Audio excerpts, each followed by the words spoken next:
Please welcome Dr. Cristina Sanchez, the molecular biologist who discovered the anti-cancer properties of THC.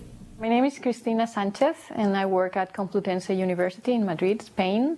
And I have been working for the last decade on the anti-tumor effects of cannabinoids.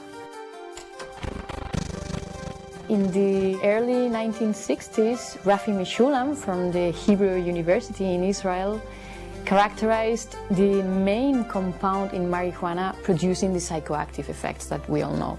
The cannabis plant has been known for millennia. After the discovery of this compound, that is called THC, it was pretty obvious that this compound had to be acting on the cells, on our organism, through a mechanism, through a molecular mechanism. And in the 1980s, two specific targets for THC were discovered, something that we call cannabinoid receptors. And after the discovery of the receptor, it was obvious that our body has to synthesize something that binds to these receptors. It was pretty obvious that was something endogenously produced by our own bodies that was acting through these receptors. And these compounds, these endogenously produced cannabinoids, were found a few years later, and it's what we call the endocannabinoids, because they are produced endogenously inside our bodies. These compounds, the endocannabinoids, together with the receptors and the enzymes that synthesize, that produce the endocannabinoids and that degrade the endocannabinoids, are what we call the endocannabinoid system. And we now know that the endocannabinoid system regulates a lot of biological function. Appetite, food intake, motor behavior, reproduction, and many, many other functions. And that's why the plant has such a wide therapeutic potential. We started working in this project 15 years ago, and it was basically by chance. We were working with astrocytes at that time, and we decided to change the model and work with astrocytoma cells, the tumoral cells. And we observed that when we treated these cells with cannabinoids, THC, the main psychoactive component of cannabis, it was killing the cells in our petri dishes. We were killing the cells. So we thought that we were facing some potential anti-tumoral responses.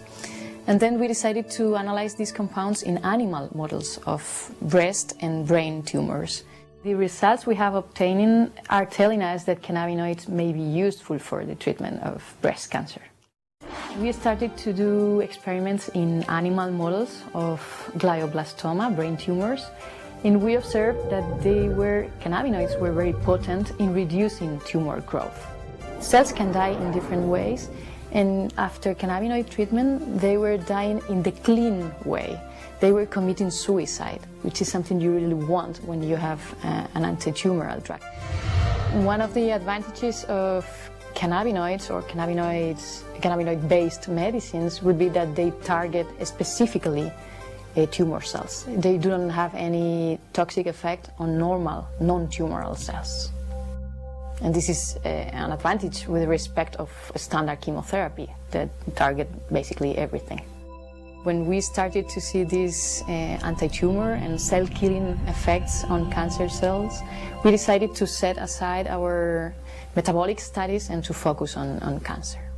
I cannot understand why in the States cannabis is under Schedule 1, because it is pretty obvious, not only from our work, but from work from many other researchers, that the plant has a very wide therapeutic potential. We are in contact with doctors in Spain, oncologists, neuro-oncologists, and breast specialists that are willing to test these compounds in human patients. The plant, besides THC, produces cannabidiol. And this compound is very special because it is not psychoactive. It has been demonstrated that it is a very, very potent antioxidant.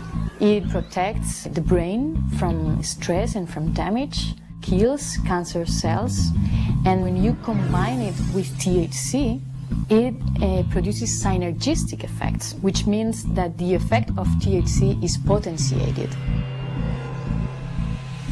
At this point, we have enough preclinical evidence supporting the idea that cannabinoids may have anti-tumoral properties. We, as researchers, should explore in more depth and be willing to try in many different pathologies. Cannabis has an enormous therapeutic potential.